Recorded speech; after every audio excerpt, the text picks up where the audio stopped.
திரைப்படம்ன்றது Tamil cinema வரலாற்றில் ஒரு மிக முக்கியமான திரைப்படம். இந்த காட்சி பார்த்தீங்கன்னா, அபயங்கர்னு ஒரு பெரிய அறிவாளி, தத்துவவாதி, இந்துத்துவவாதி.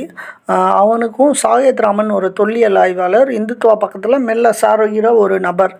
ரொம்ப அறிவாளி, படித்தவன். இவங்க 2 பேர் மத்தியில் ஒரு சாதாரண எளிய பெண் ஸ்ரீரங்கத்துலேருந்து ஒரு பொண்ணு வரா. இங்கே நார்த்தில் நடக்கிற இந்து முஸ்லீம் கலவரம் இதை பற்றி எதுவுமே தெரியாது. ஆனாலும் அவளோட கேள்விக்கு பதில் சொல்லாமல் அந்த அபயங்கர் முழிக்கிறது இந்த இந்த காட்சியில் அதை காட்சிப்படுத்தியிருப்பாங்க. காரில் போகிறப்ப அபயங்கர் சொல்கிறான், இன்னைக்கு வேட்டை இருக்குது அப்படின்றான். வேட்டை எதுக்காக வேட்டையாடுறீங்க, மிருகங்களை கொல்றது பாவம் இல்லையா அப்படின்னு அந்த பொண்ணு கேட்குறா.